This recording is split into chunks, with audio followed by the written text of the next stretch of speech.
To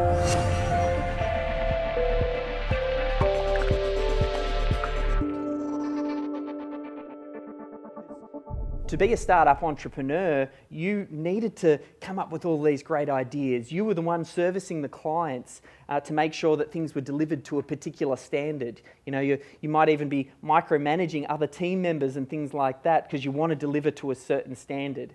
But to move through to that next level, you have to let go, recognize you can't do everything, and have someone else plug in behind you. But that's what makes it hard, because you've had this this reinforcement loop that's encouraged all of the behaviour that got you to this one point. But now that's the behaviour that's stopping you from growing through to that next point, because you feel like you have to be across everything.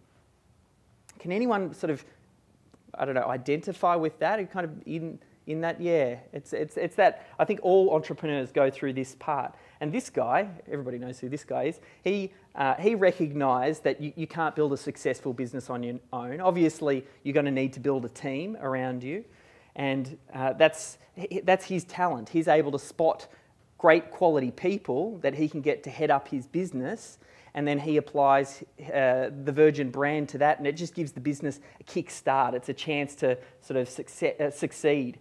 So I'll just get you to ask yourself a question internally. You don't have to sort of say the answer out loud, but how can you ensure that your team deliver consistent results? If you want to have something done on a repeated basis, what is it that you would need to have in place for team members to consistently deliver? So just hold that in your head, and I'll ask you another question. From personally, what's the most important asset that you've got? Everybody knows it's time, because it's a limited resource. We don't get it back. So with that in mind, if time's the most limited resource we have, what is a way in business that you can start to duplicate yourself? What things can you put in place in your business that will enable you to multiply?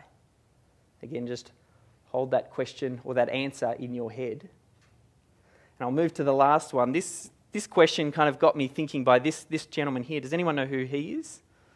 Jim Rohn, that's right. Is one of my sort of early mentors or people that I really sort of listened to a lot of the material that he put out. And he always talked about this idea of you're rewarded for the value that you put out in the marketplace. So in the theme of today, how can you bring recurring value to the marketplace? That's a good question to ask yourself. And the answer to this and the other two questions as well, it all centres around systems. You can solve each one of those things by having good systems and processes in place. And what are systems? They're just simply a set of rules and guidelines and checklists. It's about the processes and procedures that go on in your business.